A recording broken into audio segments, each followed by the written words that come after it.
और हम अपील करते हैं लालू प्रसाद जी से, नीतीश कुमार जी से, चिराग पासवान से, जीतन राम मांझी से और भी जितने भी बैकवर्ड दलित पिछड़े वर्ग के मुकेश सहनी हैं कि आप लोग एक जगह आइए, पहले नेता एक होइए, पचबंधन बनाइए और उसके बाद जनता खुद पचबंधन में आ जाएगी। तो 90% का जिस दिन पचबंधन बन जाएगा उसी दिन इस देश का राष्ट्रपति असली शेड्यूल कास्ट, अभी असली नहीं है, असली शेड्यूल कास्ट, असली शेड्यूल ट्राइब, असली अति पिछड़ा, असली ओबीसी, असली माइनॉरिटी ये बनेगा। आज सब गुलाम लोग बन रहे हैं।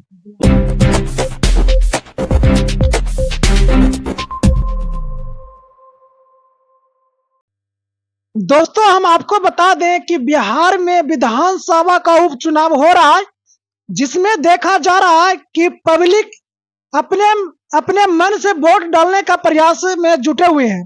क्योंकि हमने ग्राउंड रिपोर्टिंग की है, बेलागंज हो या इमामगंज हो, और देखा जा रहा है कि बेलागंज में ज्यादा टफ कंपटीशन वहां पे देखने को मिल रहा, जहां से लग रहा है कि प्रशांत किशोर निकलेंगे। लेकिन हम आपको बता दें कि जो वहां के पब्लिक का जो मत है, देने का अधिकार है, उसमें बिखरा हुआ नजर आ रहा। मतलब ये जैसे होता था ना पहले कि नहीं हम आरजेडी के देंगे, जदयू के देंगे, महागठबंधन या एनडीए को देंगे। लेकिन यहाँ पे पब्लिक से हमने पूछा तो ये किसी प्रकार का पता नहीं चल रहा कि आखिर किसको देंगे, कोई खुलकर बात नहीं रख रहे हैं। इसी पर आज हम बात करेंगे जाने माने पटना हाईकोर्ट के एडवोकेट अरुण कुशवाहा और राजनीतिक विशेषज्ञ हैं, जो राजनीति में भी इनका रुचि है। चलिए इनसे हम सीधे बात करते हैं। कैसे हैं सर? एकदम नमो बुद्धाय, जय भीम, जय भारत, बुद्धमय भारत की कामना करते हैं। और आपने जो कहा वो बात बिल्कुल सही है। पूरे बिहार में या यूं कह लीजिए कि पूरे भारत देश में आज नेताओं के कहने पर जनता नहीं जा रही है, क्योंकि जनता को हर बार महसूस हो रहा है कि वो ठगे जा रहे हैं। और सबसे बड़ी बात जो पब्लिक में ये असंतोष आ रही है कि हम बार बार वोट करते हैं और हमारी स्थिति ज्यों का त्यों बनी रह जाती है। ऐसा क्यों हो रहा है, इसका मतलब जनता समझ नहीं पा रही है। ये जो नेता हमारे हैं, जितना भी सारे दल के नेता हैं, वो सिर्फ विधायिका के लिए लड़ाई लड़ते हैं। विधायिका मतलब एमपी, एमएलए और मुख्यमंत्री, प्रधानमंत्री और मंत्री बनने के लिए लड़ते हैं। कभी भी इन्होंने संविधान में जो सत्ता का परिभाषा है, कभी भी ये नेता लोग न्यायपालिका, कार्यपालिका, विधायिका और नेशनल मीडिया में गरीबों की हिस्सेदारी हो, एससी, एसटी, एमबीसी, ओबीसी और माइनॉरिटी का हिस्सेदारी, चारों तंत्र में सत्ता का हो, इसकी लड़ाई नहीं लड़ते। और इसीलिए पब्लिक को जो है, जो इच्छा होती है, पब्लिक को जो न्याय मिलना चाहिए था, सामाजिक न्याय, आर्थिक न्याय, राजनीतिक न्याय, फौजदारी न्याय, धन, धरती, राज पाट में न्याय मिलना चाहिए था, नौकरी मिलनी चाहिए थी, काम मिलना, रोजगार, गांव गांव में उद्योग खोलना चाहिए था, छोटा छोटा कृषि पर आधारित उद्योग खोलना चाहिए था। ये सब तो कुछ होता नहीं है। क्यों नहीं होता है? इसलिए कि पार्लियामेंट में जो लोग जा रहे हैं, जो चुन करके, और असेंबली में जो जा रहे हैं, उनका मतलब सिर्फ इतना ही होता है कि हम विधायक बन जाएं, एमएलए बन जाएं, एमपी बन जाएं और हमको जो है 1 लाख 1.5 लाख महीना सैलरी मिलने लगे और सिक्योरिटी फोर्स मिल जाए, हम जो है ऐशो आराम की जिंदगी जिए, मेरा परिवार सुरक्षित रहे, पेंशन मिलने लगे। इतना ही मकसद है।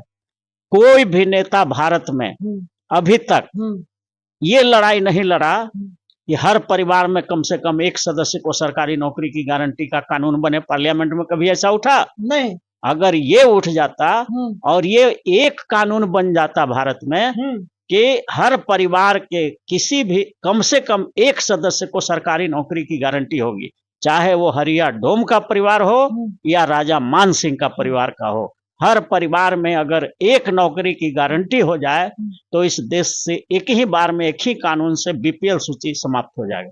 सर, हम आपसे पूछना चाह रहे हैं, जैसे कि बिहार में लोग, जनता, पब्लिक से जब हम ग्राउंड रिपोर्टिंग करते हैं, जब हम वहां से मतलब कुछ खोद कर निकालने का प्रयास करते हैं, तो पब्लिक बोलते हैं कि नीतीश कुमार तो बहुत विकास कर दिए। जैसे कि बोला जा रहा है, रोड बना दिए, नल जल दे दिए, बड़े बड़े 4 लाइन बन रहे हैं, ओवर ब्रिज बनाया जा रहा है। क्या सर, इससे गरीब के किसको फायदा हो रहा है, बताइए आप। देखिए, महात्मा गांधी कहते थे कि जब तक विकास का पैमाना, महात्मा गांधी ने जो कहा था कि जब तक समाज का, देश का गरीबतम व्यक्ति, सबसे जो गरीब व्यक्ति है, उसको जब तक हम लोग रहने के लिए घर नहीं दे देते हैं, बढ़िया शिक्षा की व्यवस्था नहीं कर देते हैं, स्वास्थ्य की व्यवस्था नहीं कर देते हैं, उसको रोजगार की व्यवस्था हम लोग नहीं कर देते हैं, तब तक ये दिखावटी विकास, गांधी जी का विकास और मोदी जी का और नीतीश कुमार के विकास में आकाश और पाताल का अंतर है।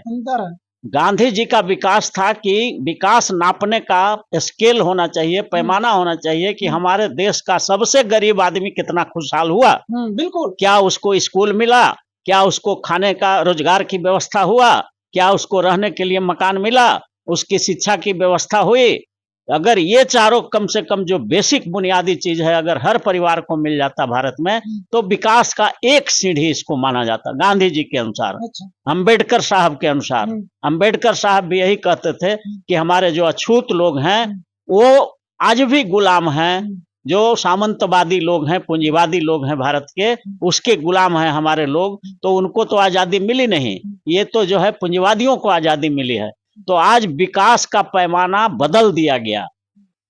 आज विकास का पैमाना क्या है? तो मेट्रो रेल चलता है कि नहीं, बुलेट ट्रेन चलता है कि नहीं, 6 लेन 4 लेन बना हुआ है रोड की नहीं, गंगा में ब्रिज बना हुआ है कि नहीं 10 गो, मार्बल और टाइल्स बिछा हुआ है कि नहीं रेलवे स्टेशन पर।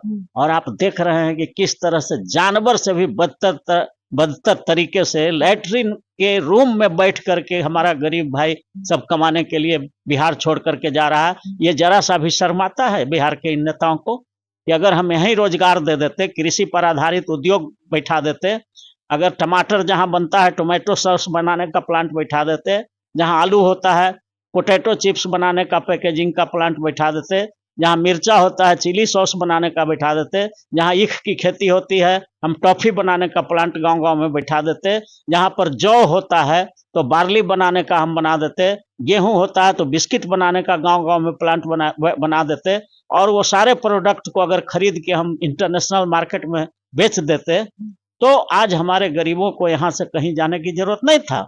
लेकिन ये विजन ही नहीं है।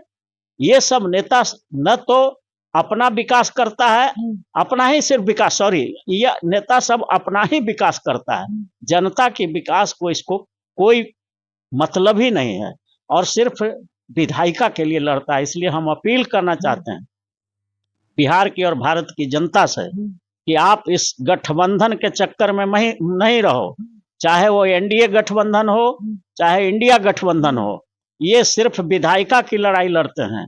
और आपको जब सब कुछ देने वाला जो एजेंसी है 4 है, सत्ता का 4 पावर हाउस होता है, न्यायपालिका, कार्यपालिका, विधायिका और नेशनल मीडिया। लेकिन जनता को पढ़ाया जाता है कि खाली यही विधायिका सब पावर है, ऐसा नहीं है।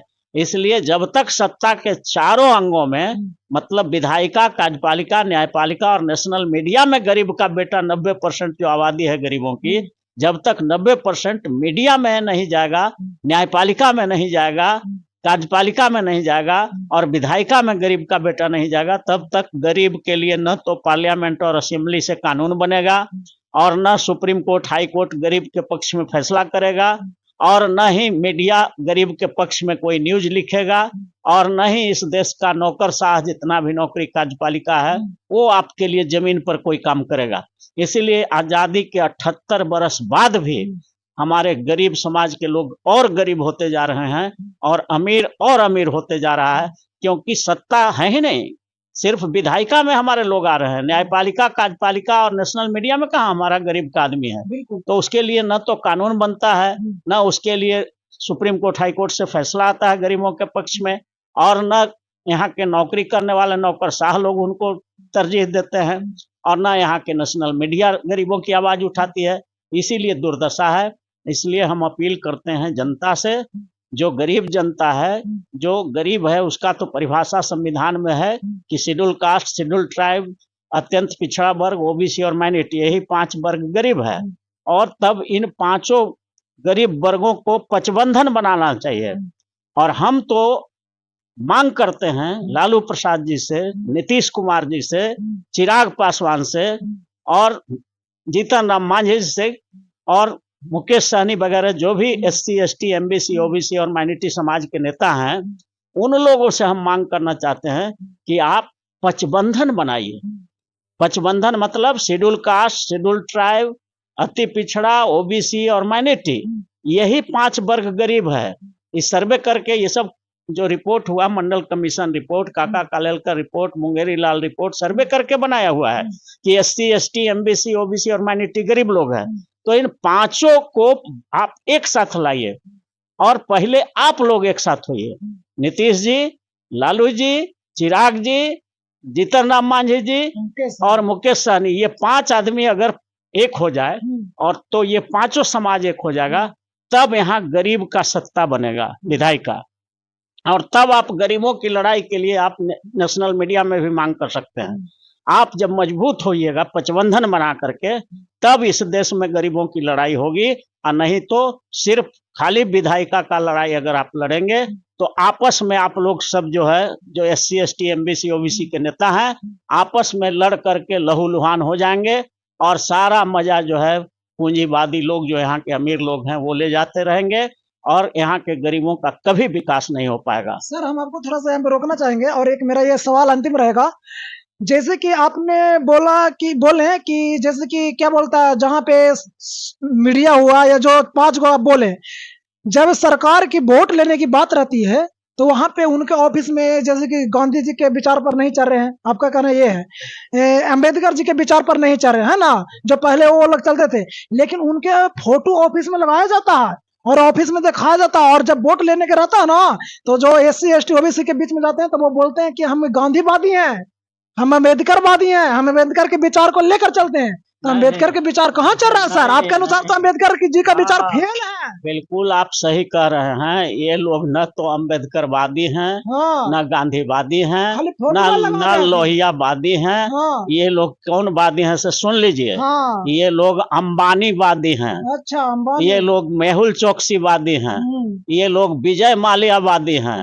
ये लोग नीरव मोदी, मेहुल चौकसी, अडानीवादी हैं, अंबानीवादी हैं और जितना भी पूंजीपति भारत में है, कैपिटलिस्ट है, उसका वादी ये लोग हैं। ये लोग कभी भी लोहियावादी, फूलेवादी, पेरियारवादी, अंबेडकरवादी, जगदेववादी और ये जो भी कह लीजिए, जो गरीब वर्ग का जितना भी प्रतिनिधित्व किया, ये लोग कभी नहीं है। खाली फोटो लगा, सिर्फ फोटो लगा करके जनता को ठगता है। इसलिए हम जनता से अपील करते हैं कि आप लोग पचबंधन बनाइए। 5 समाज जो गरीब समाज हैं, SC ST MBC OBC और माइनॉरिटी, और उसके लिए हम लोग पचबंधन बनावें। और सत्ता नहीं, संपूर्ण सत्ता, माने चारों अंग में, न्यायपालिका, कार्यपालिका, विधायिका और नेशनल मीडिया, ये चारों में 90% हिस्सेदारी के लिए हम संपूर्ण आरक्षण क्रांति खड़ा करें। और हम अपील करते हैं लालू प्रसाद जी से, नीतीश कुमार जी से, चिराग पासवान से, जीतन राम मांझी से और भी जितने भी बैकवर्ड दलित पिछड़े वर्ग के मुकेश सहनी हैं, कि आप लोग एक जगह आइए, पहले नेता एक होइए, पचबंधन बनाइए और उसके बाद जनता खुद पचबंधन में आ जाएगी। तो 90% का जिस दिन पचबंधन बन जाएगा, उसी दिन इस देश का राष्ट्रपति असली शेड्यूल कास्ट, अभी असली नहीं है, असली शेड्यूल कास्ट, असली शेड्यूल ट्राइब, असली अति पिछड़ा, असली OBC, असली माइनॉरिटी ये बनेगा। आज सब गुलाम लोग बन रहे हैं, इसलिए अमीरों के गुलाम लोग बन रहे हैं। तो इसी वर्ग के पहले मतलब अंग्रेज के गुलाम थे, आज अमीर के गुलाम है। हाँ, पूंजीपतियों के गुलाम है, अडानी के गुलाम है, अंबानी के गुलाम है, मेहुल चौकसी के गुलाम है, नीरव मोदी के गुलाम है और भी इस तरह के जितने भी भारत में कैपिटलिस्ट हैं, उन सबों का गुलाम है। इस वजह से गरीबों के लिए कोई न तो कानून बन रहा है, न सुप्रीम कोर्ट इसके पक्ष में फैसला दे रहा है गरीबों के पक्ष में, और न ही ये जो है क्या कहते हैं मीडिया लिख रहा है और न अफसर काम कर रहे हैं। तो गरीबों का कल्याण कहाँ से होगा? इसलिए अब इस देश में बहुत बड़ी क्रांति होगी।